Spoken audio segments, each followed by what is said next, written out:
Hello friends, എല്ലാവർക്കും ദക്ഷയുടെ പുതിയൊരു വീഡിയോയിലേക്ക് സ്വാഗതം. അപ്പോൾ ഇന്നത്തെ വീഡിയോയിൽ നമ്മൾ നോക്കാൻ പോകുന്നത് നിങ്ങളുടെ പേഴ്സണും തേർഡ് പാർട്ടിയും തമ്മിലുള്ള ഒരു കറന്റ് എനർജിയാണ്, അല്ലെങ്കിൽ അവരുടെ ഒരു ട്രൂ ഫീലിങ്സ് ആണ്. അപ്പോൾ നിങ്ങളുടെ റിലേഷൻഷിപ്പിൽ ഒരു തേർഡ് പാർട്ടി ഇല്ല, അല്ലെങ്കിൽ നിങ്ങൾക്ക് അങ്ങനെ ഒരു തേർഡ് പാർട്ടിയെ കുറിച്ച് യാതൊരു അറിവും ഇല്ല എന്നുണ്ടെങ്കിൽ നിങ്ങൾ ഈ വീഡിയോ കാണേണ്ടതില്ല. തേർഡ് പാർട്ടി സിറ്റുവേഷൻ ആയിട്ട് റെസനേറ്റ് ആവുന്ന വ്യക്തികൾ മാത്രം, അല്ലെങ്കിൽ അങ്ങനെയുള്ള ഒരു സിറ്റുവേഷൻ ഉണ്ടെന്ന് അറിയുന്നവർ മാത്രം ഈ ഒരു വീഡിയോ കണ്ടാൽ മതി. അപ്പോൾ ഇതൊരു ജനറൽ റീഡിംഗ് ആണ്, അതുപോലെ തന്നെ ടൈംലെസ് ആണ്, ജെൻഡർലെസ് ആണ്. സോ ഇത് നിങ്ങളുടെ പേഴ്സന്റെ എനർജിയുമായിട്ട് റെസനേറ്റ് ചെയ്യുന്നതാണെങ്കിൽ നിങ്ങൾ ഇത് എപ്പോൾ കണ്ടു കഴിഞ്ഞാലും റെസനേറ്റ് ആവുന്നതാണ്. അപ്പോൾ നമുക്ക് വീഡിയോയിലേക്ക് പോവാം.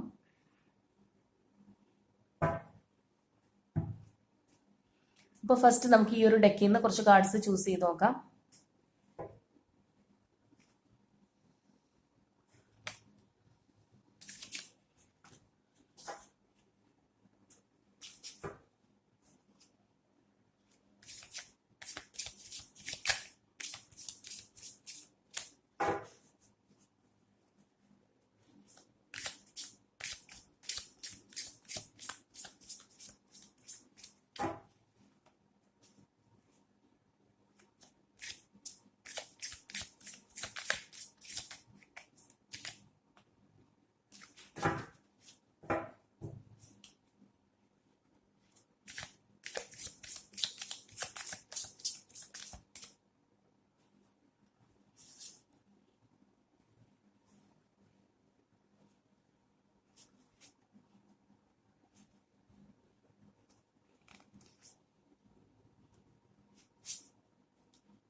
ഓക്കെ, ഇതിന്റെ ബോട്ടം വന്നിരിക്കുന്നത് ക്വീൻ ഓഫ് സോർഡ്സ് എനർജിയാണ്.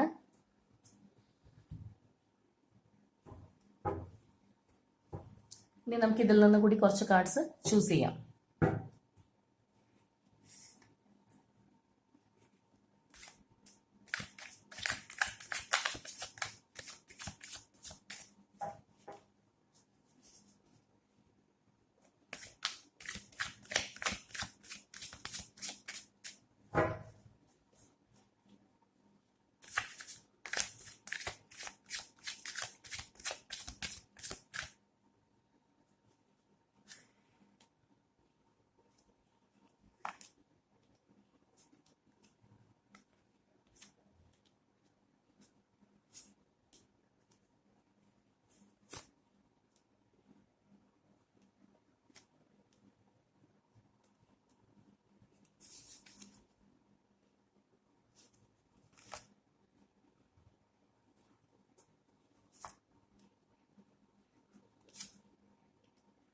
ഓക്കെ,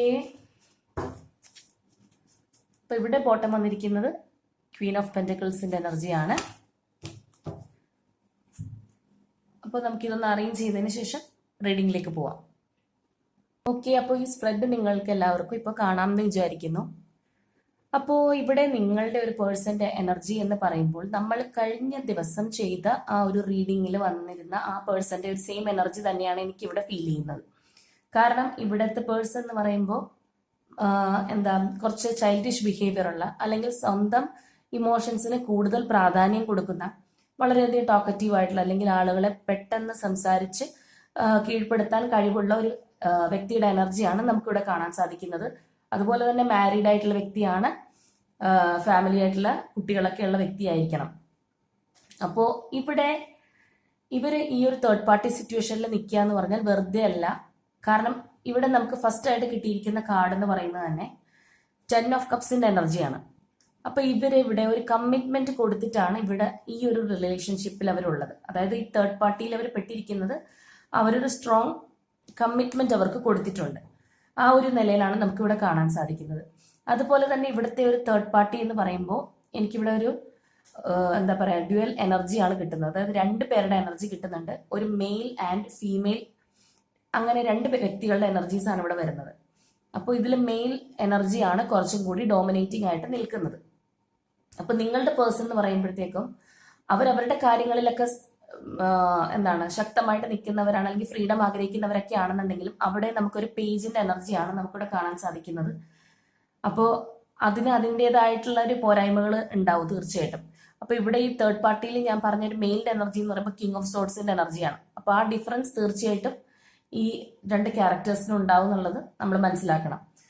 അപ്പോൾ ഇവര് ഇവിടെ ഈ തേർഡ് പാർട്ടിയിലായിട്ട് അവർ സ്ട്രോങ് ആയിട്ടുള്ള ഒരു കമ്മിറ്റ്മെന്റ്, അത് ചിലപ്പോൾ നിർബന്ധിച്ച് വാങ്ങിച്ചതായിരിക്കാം, അല്ലെങ്കിൽ എന്തെങ്കിലും എന്താ പറയുന്നത്, അവരുടെ ഒരു മൈൻഡ് മാറ്റി അങ്ങോട്ട് കൊണ്ടുപോയതായിരിക്കും, ഏത് രീതിയിലും ആയിരിക്കാം. പക്ഷെ അവരവിടെ നന്നായിട്ട് പൊരുത്തപ്പെട്ട് പോകാനായിട്ട്, അല്ലെങ്കിൽ ആ ഒരു സിറ്റുവേഷൻ നന്നായിട്ട് കൊണ്ടുപോകാൻ തന്നെയാണ് നിങ്ങളുടെ പേഴ്സൺ അവിടെ ശ്രമിച്ചിട്ടുള്ളത്. തീർച്ചയായിട്ടും അങ്ങനെ തന്നെയാണ് അവരിവിടെ ശ്രമിച്ചിട്ടുള്ളത്. പക്ഷേ അവർക്ക് ആ വിചാരിച്ചിരിക്കുന്ന എന്താ പറയുന്ന, നമ്മൾ അക്കരപ്പച്ച കണ്ട് പോവാന്ന് പറയുന്നത് പോലെ തന്നെ ഈ വ്യക്തിക്ക് അങ്ങനത്തെ ഒരു എനർജി വരാനായിട്ട് നല്ല സാധ്യതയുണ്ട്. കാരണം പേജിന്റെ എനർജിയാണ്. വലിയ എന്താ കട്ട് ആൻഡ് റൈറ്റ് തീരുമാനങ്ങളല്ല, പെട്ടെന്ന് പെട്ടെന്ന് ഫ്ലക്ച്വേറ്റ് ചെയ്ത് മാറിക്കൊണ്ടിരിക്കും. അപ്പൊ അതുകൊണ്ട് തന്നെ അവിടെ ചെന്നതിന് ശേഷം ഇവർക്ക് ചിലപ്പോൾ ഈ രണ്ട് എനർജീസിന്റെയും, അതായത് ഈ മെയിൽ ആൻഡ് ഫീമെയിൽ എനർജി അവിടെ ഉണ്ടെന്ന് ഞാൻ പറഞ്ഞല്ലോ തേർഡ് പാർട്ടിയിൽ. അപ്പൊ അതിന്റെയൊക്കെ ബുദ്ധിമുട്ടും അല്ലെങ്കിൽ ഇവരെ കൺട്രോൾ ചെയ്യാൻ ശ്രമിക്കുന്നതും ഒക്കെ കൊണ്ടായിരിക്കാം ഈ പേഴ്സന്റെ ഇപ്പോഴുള്ള ഒരു എനർജി എന്ന് പറയുമ്പോൾ ഇവർ ഇതിനകത്ത് ആകെ മടുത്ത് നിൽക്കുന്ന ഒരു എനർജിയാണ് നമുക്കിവിടെ കാണുന്നത്. അതായത് 10 of Wandsന്റെ എനർജിയാണ്. ഇവർക്ക് ആകെ സ്റ്റക്ക് ഫീലിംഗ് ആണ്, അല്ലെങ്കിൽ ഇത് ഒരു ബർഡൻ ആയിട്ട്, അല്ലെങ്കിൽ ഇതൊരു റെസ്പോൺസിബിലിറ്റി ആയിട്ട് ഇവർക്ക് തോന്നുന്നുണ്ട്. ഇത്രയും വലിയൊരു ഭാരം ഞാനെടുത്ത് വെക്കേണ്ടിയില്ലായിരുന്നു എന്നുള്ളൊരു എനർജിയാണ് ഇവിടെ നമുക്ക് ഇവരിൽ നിന്ന് തോന്നുന്നത്. അതുപോലെ തന്നെ ഈ നിങ്ങളുടെ തേർഡ് പാർട്ടി അല്ലെങ്കിൽ ഈ പേഴ്സന്റെ പോയിട്ടുള്ള ഒരു തേർഡ് പാർട്ടി എന്ന് പറയുന്നത് ഞാൻ പറഞ്ഞു ഓൾറെഡി, സ്ട്രോങ് ആയിട്ടുള്ള ഒരു കമ്മിറ്റ്മെന്റ് വാങ്ങിച്ചിട്ടുണ്ട് എന്നുള്ളത്. അപ്പോൾ ഇവർ തീർച്ചയായിട്ടും ഈ ഒരു മെയിൽ ആൻഡ് ഫീമെയിൽ എനർജി നിങ്ങളെ ബ്ലെയിം ചെയ്യുന്നുണ്ട്. അതായത് നിങ്ങളാണ് ഇതിനുള്ള ഒരു റീസണെന്നോ, അല്ലെങ്കിൽ ചിലപ്പോൾ അവർ വിചാരിച്ച പോലത്തെ ഒരു എക്സ്പെക്ടേഷൻ ഇപ്പൊ ഈ ഒരു നിങ്ങളുടെ പേഴ്സണിൽ നിന്ന് കിട്ടാത്തത് കൊണ്ടായിരിക്കാം അവര് നിങ്ങളെ ബ്ലെയിം ചെയ്യുന്നുണ്ട്. ചിലപ്പോൾ നിങ്ങൾ അവരെ കുറ്റം പറയുന്നത് പോലെ തന്നെ അവർ നിങ്ങളെ പറയുന്നുണ്ട്. നിങ്ങളുടെ കാര്യങ്ങൾ പറഞ്ഞിട്ട് ഈ വ്യക്തിയെ ടോർച്ചർ ചെയ്യുന്നുണ്ട് എന്നുള്ളതാണ്. അതായത് ഇവിടെ നമുക്ക് ഓൾറെഡി 3ന്റെ 2 കാർഡ്സുകൾ വന്നിട്ടുണ്ട്. 3 of Cups ഇവിടെ വന്നിട്ടുണ്ട്. നമുക്ക് ഇതിനകത്ത് 3 of Pentacles വന്നിട്ടുണ്ട്. അപ്പൊ ആ 3 എന്നുള്ള ഒരു സാന്നിധ്യം തീർച്ചയായിട്ടും ഇവിടെ വന്നിട്ടുണ്ട്. ഇതിപ്പോ നമ്മൾ അവർക്ക് വേണ്ടിയിട്ട് എടുക്കുന്ന ഒരു റീഡിംഗ് ആണെങ്കിൽ പോലും അവരുടെ എനർജി വെക്കുമ്പോൾ ഈ 3 വരികയാണ്. അതായത് അവർക്ക് അറിയാം നിങ്ങളുടെ കാര്യം അറിയാം. അപ്പൊ അവർക്ക് നിങ്ങളിൽ ഭയങ്കര അസ്വസ്ഥതയുണ്ട്. അപ്പൊ തീർച്ചയായിട്ടും അവർ നിങ്ങളുടെ പേര് പറഞ്ഞ് ഈ വ്യക്തിയെ വളരെയധികം ബുദ്ധിമുട്ടിക്കുന്നുണ്ടായിരിക്കണം തീർച്ചയായിട്ടും. അതുപോലെ തന്നെ നിങ്ങളുടെ പേഴ്സൺ എന്ന് പറയുമ്പോൾ ഇപ്പോൾ അവരുള്ളത് ഒരു വെയിറ്റിംഗ് എനർജിയിലാണ്. അതുപോലെ തന്നെ നമുക്കിപ്പോൾ ഈ ഒരു ഡെക്കിന്റെ ലാസ്റ്റ് കാർഡ് എന്ന് പറയുമ്പോൾ നമുക്ക് നോക്കിക്കഴിഞ്ഞാൽ അറിയാം 6 of Cups. അതായത് ഒരു നൊസ്റ്റാൾജിക് മെമ്മറിയാണ്, നൊസ്റ്റാൾജിക് കാർഡാണത്. അപ്പോൾ നിങ്ങളുടെ പേഴ്സണും അതുപോലെ തന്നെ തേർഡ് പാർട്ടിയുമായിട്ടുള്ള ഒരു എനർജി നോക്കിയ ഒരു സ്പ്രെഡിൽ പോലും നിങ്ങളുടെ സാന്നിധ്യം വന്നിട്ടുണ്ട്. അതായത് ഈ വ്യക്തി നിങ്ങളെ ഓർക്കുന്നു എന്നുള്ളത് തന്നെയാണ്. അപ്പോൾ ഇവിടെ നമുക്ക് പറയാൻ പറ്റുന്ന, അതുപോലെ തന്നെ ഈ ഒരു ഡെക്കിന്റെ ലാസ്റ്റ് വന്നിരിക്കുന്നതും നൈറ്റ് ഓഫ് പെന്റക്കിൾസ് ആണ് ഇവിടെ ലാസ്റ്റ് വന്നിരിക്കുന്നത്. അതായത് ഇത് ഫ്യൂച്ചർ പൊസിഷനിലേക്കാണ് പോകുന്നത്, അതും ലാസ്റ്റ് ആണ്. കാരണം ഇതിനപ്പുറത്തേക്കുള്ളത് ഫ്യൂച്ചറാണ്. അപ്പോൾ ഇവിടെ ഇവര് ഒരു സ്റ്റേബിൾ ആയിട്ടുള്ള അല്ലെങ്കിൽ ഒരു കമ്മിറ്റ്മെന്റ് നിങ്ങൾക്ക് തരണം എന്ന് ഇവർ ഇവിടെ ആഗ്രഹിക്കുന്നുണ്ട്. അതാണ് നമുക്കിവിടെ മനസ്സിലാവുക. അപ്പൊ ഇത് എങ്ങനെ ഇവർക്ക് ഈ ഒരു ആഗ്രഹം വന്നു എന്ന് നമ്മൾ ചോദിച്ചു കഴിഞ്ഞാൽ തീർച്ചയായിട്ടും ഈ ഒരു തേർഡ് പാർട്ടികൾ, ഈ 2 വ്യക്തികളിൽ നിന്നുള്ള ബുദ്ധിമുട്ട് കൊണ്ട് തന്നെയാണ് ഇവർക്ക് എത്രയും വേഗം നിങ്ങളിലേക്ക് വന്നാൽ മതി എന്നുള്ളൊരു എനർജി ഇവിടെ വന്നിരിക്കുന്നത്. കാരണം ഇവരെ കൊണ്ട് അവരത്രയും ബുദ്ധിമുട്ടുന്നുണ്ടെന്നുള്ളതാണ്. അപ്പോൾ അതേപോലെ തന്നെ നമുക്ക് ഇവിടെ ഈ ഒരു സ്പ്രെഡ് എടുത്ത് നോക്കിക്കഴിഞ്ഞാൽ ഇവിടെ നമുക്ക് കാണാം ഒരു ഏസ് ഓഫ് സോർട്സിന്റെ എനർജി. അപ്പോൾ അതായത് ഈ ഒരു കാർഡ് പറയുന്നത് എന്താണെന്ന് വെച്ച് കഴിഞ്ഞാൽ അവര് പല കാര്യങ്ങളും സിറ്റുവേഷൻ വളരെ ക്ലാരിറ്റി ആയിട്ട് മനസ്സിലാക്കുന്നു. അവർ എന്താണ് ഇപ്പൊ സംഭവിച്ചുകൊണ്ടിരിക്കുന്നത് എന്നുള്ളത് അവര് നന്നായിട്ട് മനസ്സിലാക്കി എടുക്കുന്നു എന്നുള്ളതാണ്. അതുപോലെ തന്നെയാണ് ഹാൻഡ് മാൻ എനർജിയും. അപ്പോൾ ഇവര് കാര്യങ്ങൾ മറ്റൊരു ആംഗിളിലൂടെ കണ്ട് മനസ്സിലാക്കുന്നു എന്നുള്ളതാണ്. എന്താണ് ഇപ്പൊ ഇവിടെ സംഭവിക്കുന്നത്, ഞാൻ വിചാരിച്ചതുപോലെ അല്ലല്ലോ, അങ്ങനെയുള്ള കാര്യങ്ങളിൽ ഇവർക്ക് നല്ല ഒരു എന്താ പറയാ ഒരു ക്ലാരിറ്റി വന്നിട്ടുണ്ട്. അതുപോലെ തന്നെ പ്ലാനിങ്ങുമാണ്. ഇപ്പൊ നമുക്കിവിടെ നോക്കിക്കഴിഞ്ഞാൽ അറിയാം, ഇവിടെ പേജ് ഓഫ് വാണ്ട്സ് ഒരു സിംഗിൾ വാണ്ടായിട്ടാണ് നിൽക്കുന്നത്. അതായത് ഇവരിലേക്ക് പോയപ്പോൾ ആ ഒരു കമ്മിറ്റ്മെന്റ് അവർ കൊടുത്തിട്ടുണ്ട്. ഇവരെ തന്നെയാണ് അവർ പ്രയോറിറ്റി കൊടുക്കുന്നത്. ഞാൻ പറഞ്ഞില്ലേ, ഇവരിലേക്ക് സ്നേഹം കൊടുക്കാനും അല്ലെങ്കിൽ ഇത് നിലനിർത്തി കൊണ്ടുപോകാൻ അവർ മാക്സിമം കഷ്ടപ്പെട്ടിട്ടുണ്ടെന്നാണ്. ഇവിടെ ലാസ്റ്റ് 10 ആണ് വന്നിരിക്കുന്നത്. അത്രയും അവർ കഷ്ടപ്പെട്ടിട്ടുണ്ട്.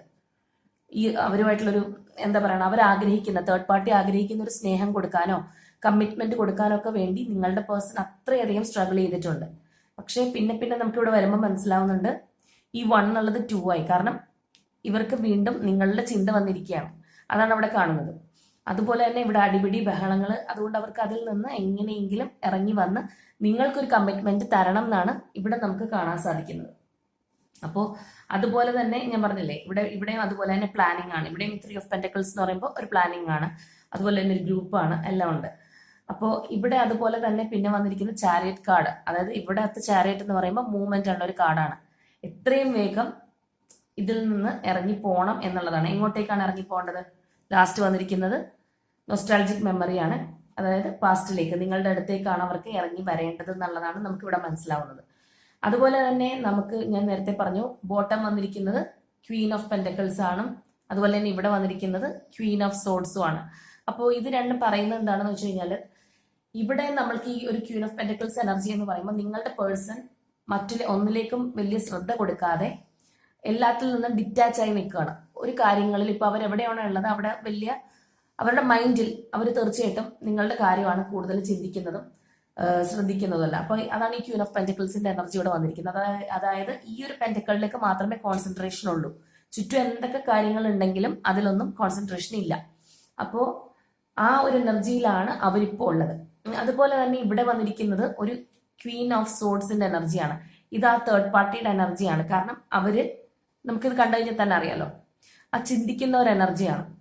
അപ്പോൾ ഇവിടെ എന്ന് പറയുമ്പോൾ ക്വീൻ ഓഫ് സോഡ്സ് എന്ന് പറയുമ്പോൾ വളരെ സ്ട്രോങ് ആയിട്ടുള്ള വ്യക്തികളാണ്. അവർ ആ ഒരു എനർജിയിലേക്ക് തന്നെയാണ് അവരിപ്പോൾ കാര്യങ്ങൾ ചിന്തിച്ചുകൊണ്ടിരിക്കുന്നത്. അതായത് ഇവരുടെ അടുത്തൊരു എംബ്രസ് എനർജി ആണെങ്കിൽ അവരുടെ ഒരു മൈൻഡിൽ അല്ലെങ്കിൽ യഥാർത്ഥത്തിൽ ഒരു ബോൾഡ്നെസ് എടുക്കുമ്പോൾ ഒരു ക്വീൻ ഓഫ് സോഡ്സ് എനർജിയിലാണ് അവരുള്ളത്. അതായത് ചിലപ്പോൾ നിങ്ങളുടെ പേഴ്സന്റെ പെരുമാറ്റം അല്ലെങ്കിൽ ഇപ്പോൾ ഈ സ്വഭാവത്തില് അവരുടെ അടുത്തേക്ക് ചെന്നതിന് ശേഷമുള്ളൊരു മാറ്റം അവർക്ക് അറിയാലോ. അപ്പോൾ അതിലൊക്കെ മാറ്റം കാണുമ്പോൾ അവർ പ്ലാൻ ചെയ്യാണ്, അല്ലെങ്കിൽ എന്ത് പറ്റി ഇപ്പൊ പെട്ടെന്ന് ഇങ്ങനെ വരാം, നിങ്ങളുടെ അടുത്തേക്ക് വന്നാലോ എന്ന് അവര് ഭയപ്പെടുന്നുണ്ട്. അപ്പൊ അതാണ് നമുക്ക് അവിടെ ക്വീൻ ഓഫ് സോഡ്സിൽ കാണുന്നത്. ഇത് നിങ്ങളുടെ പേഴ്സന്റെ ഒരു എനർജിയാണ് നമ്മളിവിടെ കാണുന്നത്.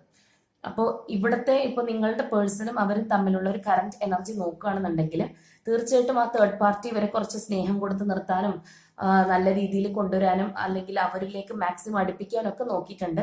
പക്ഷേ ഞാൻ പറഞ്ഞില്ലേ, ഈ ഒരു തേർഡ് പാർട്ടി എന്ന് പറയുമ്പോഴത്തേക്കും ആ മെയിൽ ആൻഡ് ഫീമെയിൽ എനർജിയാണ് നമുക്കിവിടെ കിട്ടുന്നത്. അപ്പോൾ ഈ മെയിൽ ഡോമിനേറ്റിംഗ് എനർജിയും ഇവരുടെ ഒരു തന്ത്രം നിങ്ങളുടെ വ്യക്തിക്ക് മനസ്സിലായി എന്നുള്ളതാണ്. എന്തിനിവിടെ വന്നു, അല്ലെങ്കിൽ എന്തിനാണ് ഇവർ സ്നേഹം കാണിച്ച് ഇങ്ങോട്ടേക്ക് കൊണ്ടുവന്നത്, എന്തിനിവർ സ്നേഹം എനിക്ക് തന്നു എന്നുള്ളതും ഒക്കെ ഇവർക്ക് ഒരു ക്ലാരിറ്റി വരുവാണ്. അതാണ് ഏസ് ഓഫ് സോഡ്സിന്റെ എനർജി, ഞാൻ ഓൾറെഡി പറഞ്ഞു. അപ്പൊ ആ ഒരു ക്ലാരിറ്റിയിൽ ഇവർ കാര്യങ്ങൾ വ്യക്തമായിട്ട് മനസ്സിലാക്കിക്കൊണ്ടിരിക്കുന്നു എന്ന് വേണം നമ്മൾ കരുതാൻ. അപ്പോൾ അതുകൊണ്ടാണ് അവര് ഇതിൽ നിന്ന് ഇതിപ്പോ നമുക്ക് ഈ ലാസ്റ്റ് സ്പ്രെഡ് എന്ന് പറയുന്നത് വളരെ ക്ലിയർ കട്ടായിട്ട് മനസ്സിലാവുന്ന രീതിയിൽ തന്നെയാണ് അത് വന്നിരിക്കുന്നത്. ഏസ് ഓഫ് സോഡ്സിൽ നിന്ന് hanged man, 3 of pentacles, chariot, 6 of cups. അപ്പോൾ തീർച്ചയായിട്ടും അവര് എത്തി നിൽക്കുന്നത് നിങ്ങളിലാണ്. ഈ ഒരു മെമ്മറിയിലാണ് അവർ നിൽക്കുന്നത്, ഈ പാസ്റ്റാണ് അവർ ആലോചിക്കുന്നത്. അപ്പോൾ ഈ നിങ്ങളുടെ പേഴ്സണും തേർഡ് പാർട്ടിയും തമ്മിലുള്ള ഒരു എനർജി സ്പ്രെഡിൽ പോലും നിങ്ങളുടെ ഒരു കാർഡും, നിങ്ങളെ റെപ്രസെന്റ് ചെയ്യുന്ന ഒരു കാർഡും അവിടെ വന്നിരിക്കുകയാണ്. അപ്പോൾ നിങ്ങളുടെ പേഴ്സണെ എന്ത് തന്നെ ആയാലും അവരുടെ ഉദ്ദേശം എന്താണെന്നുള്ളത് നമ്മളിവിടെ നോക്കുന്നില്ല. നമ്മളവരുടെ ഫീലിങ്സ് ആണ് ഇപ്പൊ നോക്കുന്നത്. അപ്പോൾ അവരുടെ ഫീലിംഗ് എന്ന് പറഞ്ഞു കഴിഞ്ഞാൽ ഇപ്പൊ നിങ്ങളിലേക്ക് എത്തണം, ഒരു സ്റ്റേബിൾ ആയിട്ടുള്ള ഒരു കമ്മ്യൂണിക്കേഷൻ അല്ലെങ്കിൽ ഒരു കമ്മിറ്റ്മെന്റ് നിങ്ങൾക്ക് തരണം എന്നുള്ളതാണ്. പക്ഷെ അതിലേക്ക് അവർ കംപ്ലീറ്റ്ലി വന്നിട്ടില്ല. അവരുടെ മൈൻഡിൽ തീർച്ചയായിട്ടും ഇങ്ങനെയാണ് ഉള്ളത്. അപ്പോൾ അവർക്ക് ഈ ഒരു സിറ്റുവേഷനിൽ നിന്ന് ഇറങ്ങി പോരാനുള്ള ബുദ്ധിമുട്ടെന്ന് പറയുന്നത് മേ ബി അവര്, ഞാൻ പറഞ്ഞു തുടക്കത്തിലെ, ഈ ഒരു തേർഡ് പാർട്ടിക്ക് കമ്മിറ്റ്മെന്റ് കൊടുത്തിട്ടാണ് അവര് ഇവിടെ നിൽക്കുന്നത്. അതുകൊണ്ടായിരിക്കും അവർക്ക് ആ കമ്മിറ്റ്മെന്റ് ബ്രേക്ക് ചെയ്യാനുള്ള ബുദ്ധിമുട്ട് കൊണ്ടാണ് അവർ ചിലപ്പോൾ ഇറങ്ങി വരാതിരിക്കുന്നത്. അപ്പോൾ അവർക്കിപ്പോ സിറ്റുവേഷൻസ് ഒക്കെ നന്നായിട്ട് മനസ്സിലായിട്ടുണ്ട്, കാര്യങ്ങളൊക്കെ എന്താണെന്ന് അവർക്ക് പിടികിട്ടിയിട്ടുണ്ട്, നിങ്ങളിലേക്ക് വരണം എന്നുണ്ട്. പക്ഷെ ഈ വരുന്ന വ്യക്തി എന്ന് പറയുമ്പോൾ നമുക്കത് അവർ സ്റ്റേബിൾ ആണോ എന്ന് നോക്കിക്കഴിഞ്ഞാൽ, ഞാൻ പറഞ്ഞു ഇവർക്ക് ഒരു പേജിന്റെ എനർജിയാണ്, അതുകൊണ്ട് തന്നെ ഫ്ലക്ച്വേറ്റിംഗ് ആണ്. ചിലപ്പോൾ ആരെങ്കിലും ഒന്ന് അങ്ങോട്ട് കണ്ണുരുട്ടിയാലും പോകാൻ മതി. അപ്പൊ അത് നമ്മളിവിടെ മനസ്സിലാക്കണം. നമ്മൾ പോസിറ്റീവ് മാത്രമല്ല അതിന്റെ ഒരു നെഗറ്റീവ് സൈഡും കൂടി മനസ്സിലാക്കണം. എന്തായാലും ഇവരുടെ ഒരു തേർഡ് പാർട്ടിയോടുള്ള കറന്റ് എനർജി എന്ന് പറയുമ്പോൾ അവരവിടെ ഒരു ശ്വാസം മുട്ടി നിൽക്കുന്ന ഒരു എനർജിയാണ് നമുക്കവിടെ കാണാൻ സാധിക്കുന്നത്. തേർഡ് പാർട്ടിയുടെ തന്ത്രങ്ങളൊക്കെ ഏകദേശം ഇവര് മനസ്സിലാക്കി കഴിഞ്ഞു അല്ലെങ്കിൽ മനസ്സിലാക്കിക്കൊണ്ടിരിക്കുന്നു എന്ന് വേണം അറിയാൻ. അപ്പൊ തേർഡ് പാർട്ടിയും ഒട്ടും മോശമല്ല, ഞാൻ പറഞ്ഞു വളരെ ഡോമിനേറ്റിംഗ് ആണ്. അവരും എന്ത് വേണം എന്നുള്ളത് പ്ലാൻ ചെയ്ത് ഇരിക്കുകയാണ്. അവരും ഇനി നെക്സ്റ്റ് സ്റ്റെപ്പ് എന്നുള്ളത് ആലോചിച്ചുകൊണ്ടിരിക്കുകയാണ്. ഇനി ഇങ്ങനെ പോയി കഴിഞ്ഞാൽ ശരിയാവില്ലല്ലോ, ഇവിടെ പിടിച്ചു നിർത്താനായിട്ട് എന്ത് വേണം എന്നുള്ളത് അവരും പ്ലാൻ ചെയ്യണം. അപ്പോൾ ഇതാണ് ഇവിടെ നമുക്ക് കിട്ടിയിരിക്കുന്ന നിങ്ങളുടെ പേഴ്സണും തേർഡ് പാർട്ടിയും തമ്മിലുള്ള ഒരു കറന്റ് എനർജി. അപ്പോൾ പേഴ്സന്റെ മനസ്സിൽ തീർച്ചയായിട്ടും നിങ്ങളുണ്ട്. അപ്പോൾ അവര് നിങ്ങളിലേക്ക് വരണം, ഇതിൽ നിന്നൊക്കെ ഒന്ന് ഊരി പോകാനെന്നും ആഗ്രഹിക്കുന്നുണ്ട്. അപ്പോൾ തീർച്ചയായിട്ടും ഇത് നിങ്ങളുമായിട്ട് റെസനേറ്റ് ചെയ്യുന്നുണ്ടോ, നിങ്ങളുടെ പേഴ്സന്റെ എനർജി ഇങ്ങനെയാണോ, ആ വ്യക്തി ഇങ്ങനെയാണോ എന്നുള്ളതൊക്കെ നിങ്ങൾ കമന്റ്സിലൂടെ എന്നെ അറിയിക്കുക കേട്ടോ. അപ്പോൾ നമുക്കറിയാമല്ലോ ഏകദേശം എത്ര പേർക്ക് ഇത് റെസനേറ്റ് ആവുന്നുണ്ട് എന്നുള്ളത്. അപ്പോൾ ഇതാണ് ഇന്നത്തെ റീഡിംഗ്. അപ്പോൾ എല്ലാവർക്കും ഇത് ഇഷ്ടപ്പെടുവാണ്, അല്ലെങ്കിൽ നിങ്ങൾക്ക് ഇങ്ങനെ വിഷമിച്ചിരിക്കുന്ന ഫ്രണ്ട്സ് ഒക്കെ ഉണ്ടെങ്കിൽ നിങ്ങളിത് ഷെയർ ചെയ്ത് കൊടുക്കുക, അതുപോലെ ലൈക്ക് ചെയ്യുക, കമൻറ്റ് ചെയ്യുക.